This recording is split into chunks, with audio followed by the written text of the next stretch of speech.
Welcome back, St. Mark kids. Miss Lisa here. Today is day 3 of our at-home resurrection eggs, and Jack wanted to join me. So what egg are we going to talk about today?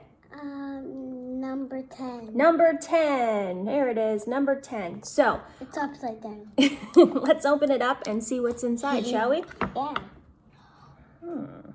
It's a bread. It's a piece of bread. I wonder what bread has to do with Jesus and Easter. Bread means you can eat. You can eat. How about we read our Bible verse and maybe that will tell us what it's about, shall we?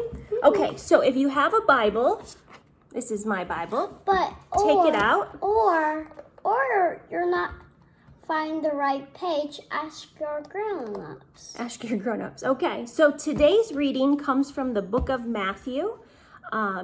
Matthew is in the New Testament. Remember, the first 4 books of the New Testament, Matthew, Mark, Luke, and John, are called the Gospels. And they tell the story of Jesus's life and time here on earth. So we are going to be in the first book, Matthew chapter 26, beginning at verse 26. So let's listen to these words and see what bread has to do with Easter time, shall we? Yeah. Okay. While they were eating, Jesus took bread, gave thanks and broke it, and gave it to his disciples, saying, "Take and eat. This is my body." Then he took the cup, gave thanks, and offered it to them, saying, "Drink from it, all of you. This is my blood of the new covenant, which is poured out for many for the forgiveness of sins. I tell you, I will not drink of this fruit of the vine from now on until that day when I drink it anew with you in my Father's kingdom." So Jesus says in his word that the bread represents what? His body. His body. So I feel like we've heard these words before. Take and eat. Yeah. Right? Yeah. Take and drink. Where have we heard these words before? I don't know. Do we hear these words during church? Yes.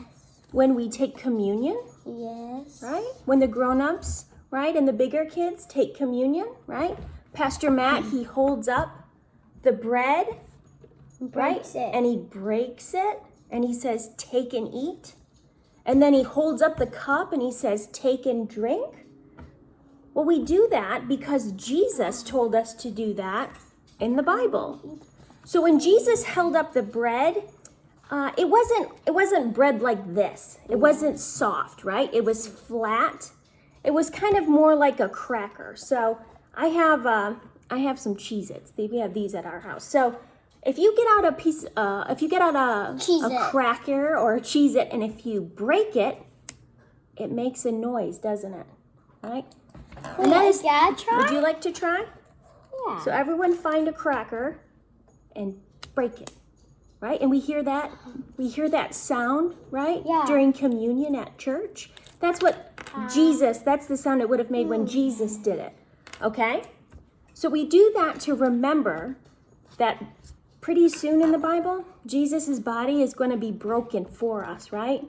Because he's going to go to the cross and he's going to bleed, right? And you can be alive. And then we drink of the cup, right? And you can and be the alive. blood, and we receive forgiveness when we eat. And he can be eaten alive. Yeah, we eat the body and we drink the blood to receive forgiveness for our sins.